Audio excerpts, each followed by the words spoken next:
each group of you a different era of history to research. And the question is, what impact did your era have on the modern world?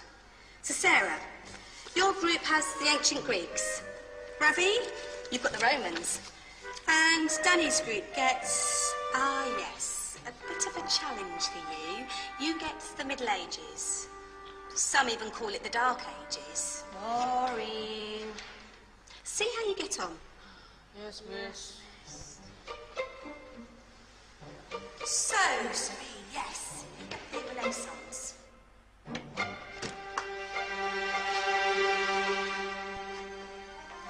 Is that the librarian? I guess so. How are the Dark Ages going to have anything to do with us? Excuse me. Sorry to bother you. What do you want? We need to find out what impact the Dark Ages had on the modern world. Never was a period of history so poorly named. Don't touch. It's priceless. And I suppose someone's been filling your head with the usual nonsense, eh? 1,000 wasted years. A black hole in history, am I right? Yeah, sort of. You see, it's always the same. You assume it was all mud, disease, death and destruction, with marauding mobs of barbarians ripping down the good of former civilizations, burning and plundering as they went. Nothing of any worth invented either, eh? Oh, no. Go on, Beatrice. Sorry to bother you. Come on, it's probably not worth it. Everyone knows that the Greeks and Romans invented everything anyway. Oh, did they now? And you're sure about that, are you?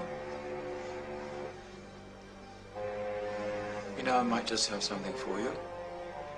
You seem to be up to the task. I suppose I could... Follow me. I've got just the book for you.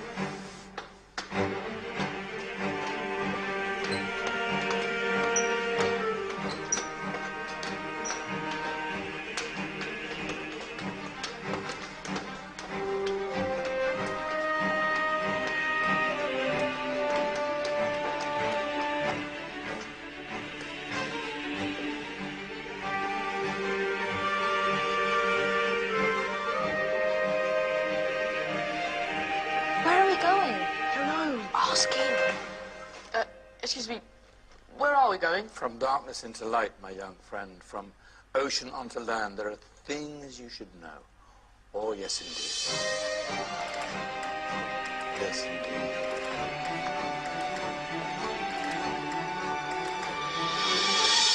Now, I know I left it round here somewhere.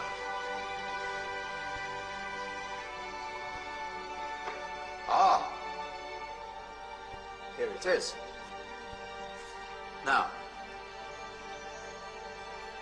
take a look. If you dare.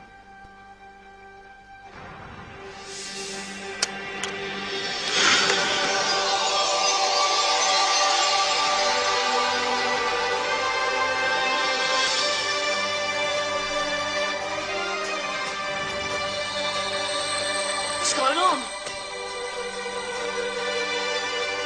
Welcome to the Dark Ages, or as it should be known, the Golden Ages. Who are you? I am Al-Jazari, engineer and ingenious inventor. I thought you said this was the Dark Ages. It doesn't look very dark. That's because it's all a matter of perspective, my soon-to-be illuminated friend. Of course, there are parts of the world that weren't dark at all, but in a civilization that stretched from Spain to China, the golden rays of discovery and invention shone over everything. What civilization? The Muslim civilization, my young friend. Through scholars and scientists of various faiths, some of the most important discoveries known to man were made at this time. Discoveries that drew on knowledge of the ancients, but have more connections with your modern world than you could possibly ever imagine. Like what? Well, all sorts of things. I've got to get a picture of this. I knew it was a good idea. Who are you? Allow me to introduce Ibn al-Haytham, a great scientist whose ideas led to the invention of the camera. You invented the camera? I laid the foundations for modern cameras by explaining how our eyes work. I found a way of projecting an image onto another surface through a small hole in a dark room, later called camera obscura. Think of all the things that evolved from this discovery. Cameras, cinema, all share the same principle. Cool. Look out below! Who's that? That's my good friend, Abbas ibn Farnas, Who gazed up to the heavens, passionate in his belief that man could fly. Whoa. Indeed, he dared to dream about flying 1,000 years before the Wright brothers. Do you know you all take your jet-setting holidays for granted, so it only seems fair to remember Abbas ibn Farnas. stand by. I'm ready for takeoff.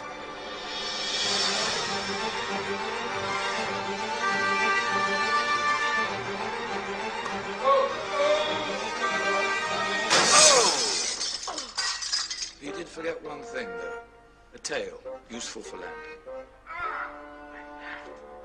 Is there a doctor in the house? Did someone call? Ah, my old friend, why don't you introduce yourself to my young guests? I am Abul Qasim al-Zahrawi.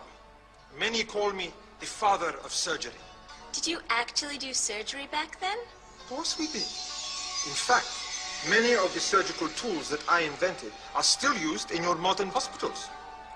Excuse me, a patient needs my attention. Scalpel? I think I may need some stitches. In that case, I'll use catgut Catgut? from the gut of animals. Perfect for stitching up internal wounds. Your surgeons are still using it today. Sorry, mustache.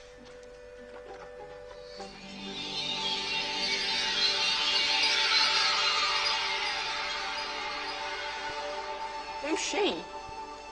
That's Maryam al-Astrolabi, one of the many brilliant women of her time. She made sophisticated astrolabes. Astro what? Astrolabes. They show the sky and the stars on a small flat plate you can hold in your hand. Think of them as ancient calculating or timekeeping devices. Today you have your watch, your compass, satellite navigation, helping people and explorers travel the world. Science at its brilliant best. And all these things were developed during the Golden Ages. And that's just the tip of the iceberg. There were thousands of other inventions covering all areas of life, and in the years that followed, their influence spread across the whole of medieval Europe. So you see, it wasn't so dark after all. What about you? Me? What did you invent? Well, I don't want to be big-headed, but I made some groundbreaking advances in engineering. I suppose my most significant discovery converted rotary motion into linear motion using a crank and connecting rod. It's essential in pumps and engines. In fact, I've no idea how the Industrial Revolution could have happened hundreds of years later without such a device. Well, I never get the credit I deserve. But my crowning glory was my amazing time-telling machine. My legendary elephant clock.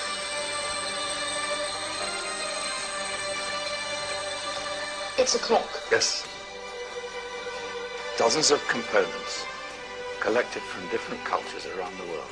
Indian, Greek, Arabian, Egyptian, Chinese. Wow. A United Nations clock. That is pretty cool. Does it actually tell the time? Wow, yes, of course. If it wasn't for me, thousands of people would be late for everything. Speaking of time, we'd better get you back. And remember, Spread the word. This is the golden age, and I've only shown you a tiny part of this wondrous time. There are countless other scientists and inventions directly connected to your modern world. You're just going to have to find out for yourselves. Hey, wait!